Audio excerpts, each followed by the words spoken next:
is a common ailment to both chicken, ducks, and geese. More common in the chickens. You can see a crossbeak is basically what it sounds like. The beak goes like across, and this can vary in how much and how severe the crossbeak is. Some crossbeaks can actually thrive very well if you give them a chance. The only thing is that it requires a bit of your time. More severe crossbeaks, not like her, you can do what's called a torpedo feeding. You basically shove a cookie in their mouth 2 to 3 times a day until the crop is full. One common misconception is that you can fix the crossbeak in a young age. In parrots, you can do this. In chickens, you cannot, because their beak is part of their skull. This is also that you should not trim a crossbeak before they hit 6 months of age. This is due to their beak still growing. You can make permanent damage. But some things you can to make sure that your crossbeak is thriving is to do regular weigh-ins to make sure they gain weight.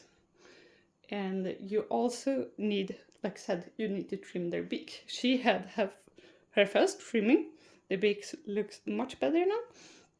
So you need to practice how you should trim your beak. You can either use a normal file, or you can use this, I don't know the name of the tool, this machine, but you probably need assistance with this, one holding the chicken and one doing the actual filing. But also crossbeak can be beneficial to your flock. This is if you have a chicken with a wound that needs to be separated.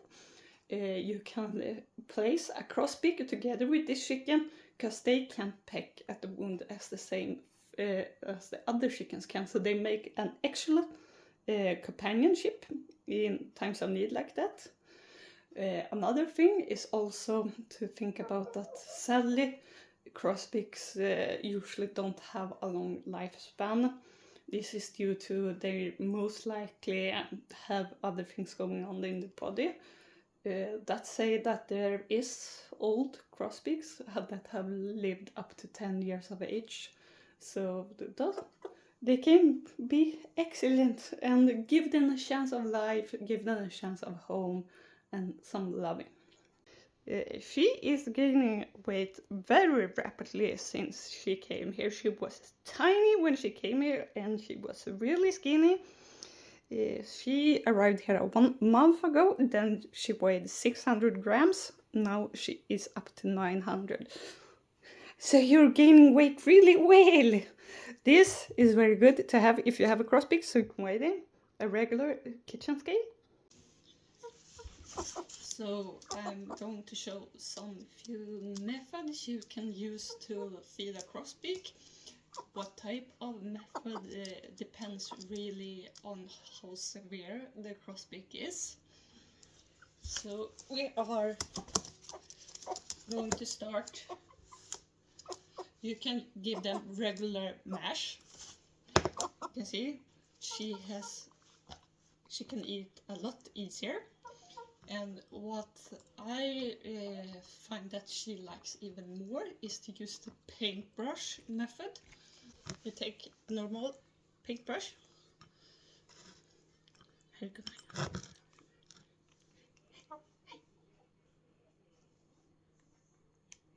You can see that she is more eager to eat from the brush. It becomes easier for them. It becomes really messy though. Another thing you can do is, it's called torpedo feeding. You basically make these, I like to call them cookies. Important is to make a size that fits for your crossbeak. It's not for you. I don't have to use this type of feeding for her, because she eats mash really well so far. But I thought I'm going to show how you torpedo feed your crossbeak.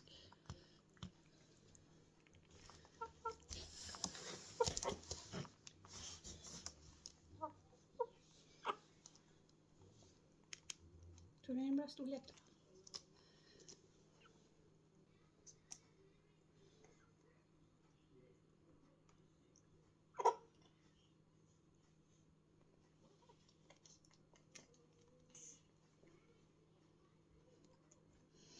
That was my first time torpedo feeding a crossbeak, so I'm not that good at it yet.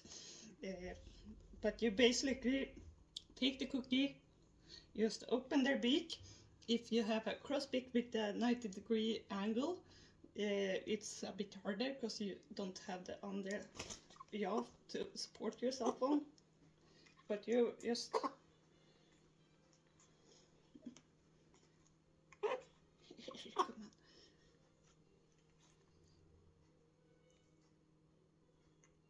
you place it on their tongue and they will swallow it. Vad var det där va? Vad var det där? Vi ska fortsätta.